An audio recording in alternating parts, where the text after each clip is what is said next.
So, if you follow me on social media, then you know how I feel about the manosphere and charlatans like Kevin Samuels who are preaching this idea that the decline of marriage in the black community is all women's fault, or that the decline in the black family, the black family breaking apart, is all the fault of women.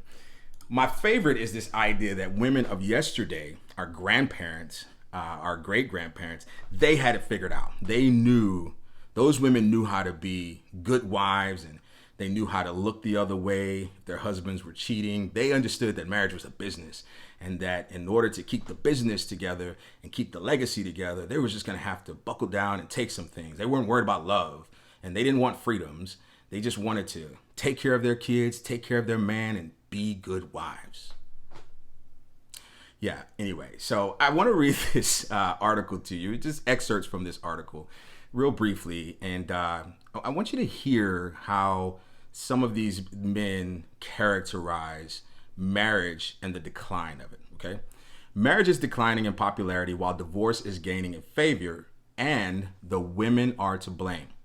Women with their new opportunities won't stand for what they used to stand for, is the way Professor Clarence G. Dittmer, head of the Department of Sociology at New York University, explained it.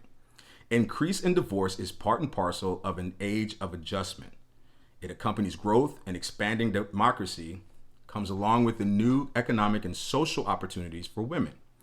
It is part of women's readjustment to a new situation, and it's either a temporary phase or it will be disastrous. So, more divorces because women now have economic freedom, or at least the opportunity to seek it. The economic independence of women may mean delayed marriage, commented Dr. Samuel McCune Lindsay, a professor of social legislation at Columbia University. But even this factor is counteracted to a great degree by the interest of married women into industry. Careers and children are satisfactory to women today when only a short while ago, the two were thought incompatible. To be a career woman and to be a mother, outrageous.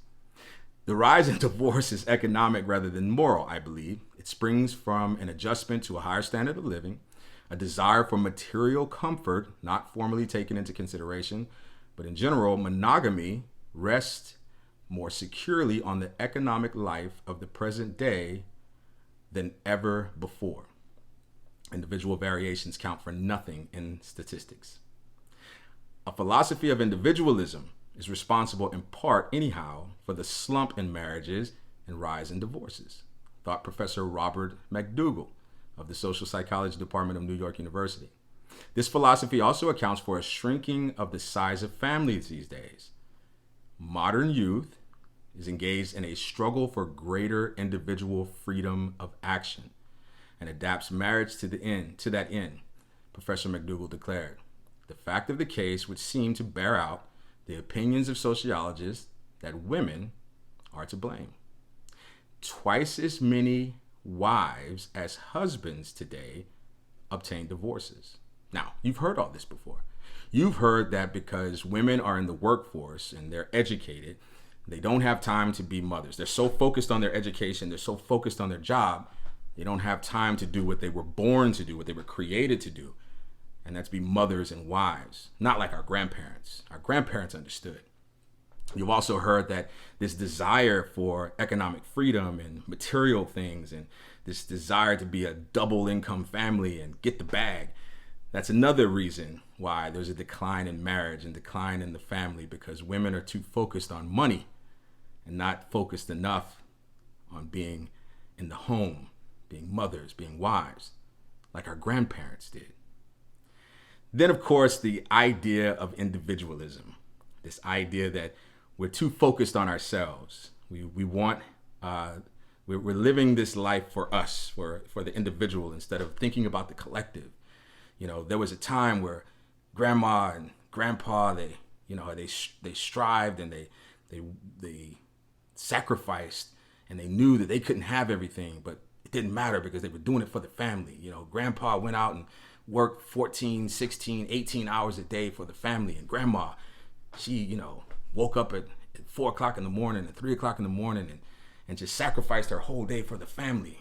Everything was done for the family. The individual was not considered during these times, during these good old days, this time where people understood that marriage is a business. It's got nothing to do with love, and you do what you got to do, and blah, blah, blah, blah, blah.